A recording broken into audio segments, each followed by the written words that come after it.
Ngayong araw nga, may gagawin naman akong motor. Ang motor na nga pala ito is Ride Motor Star 150. Naging issue nga daw ba ito, pag susi, nag-uusok. Naman, natakot yung may-ari, akala man susunog yung motor. Pwede nila sa atin. Siyempre, una kong i-check dyan yung fuse box. Kasi naman, pag may nag-circuit sa motor, ay doon talaga ang punta. Kailangan puputok yun. Kaya magiging safe ang motor. Pero sa nangyari ito, hindi naging safe ang motor. Kasi mga nakikita nyo, nasunog halos lahat ng wiring. Alam ko talaga dyan, yung fuse box lang, nasunog. Pero nagulat ako hanggang wiring pala. At hindi lang pala sa may wiring. Pati na rin pala sa mga switch niya. At wiring sa may unahan ng motor. Ito nga pala yung mga nasunog.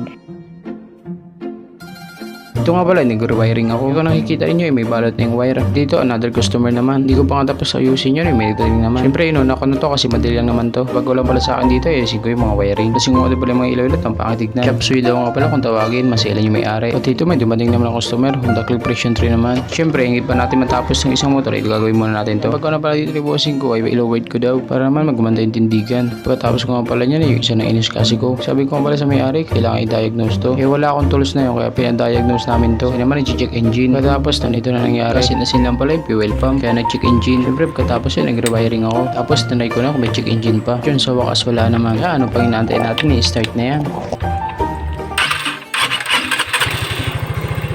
Yun, sa wakas okay na siya. Alam ko pala nagmamadali may-ari nito kasi ilang araw na, 2 days na to sa akin. Nanday ko mga pala yung magda-diagnose. Bago ko ulit balutin yung mga wiring. At yun, naging okay na. Binalot na natin mga wiring. 2 days na din pala naglalakad yung may-ari kaya nagmamadali na.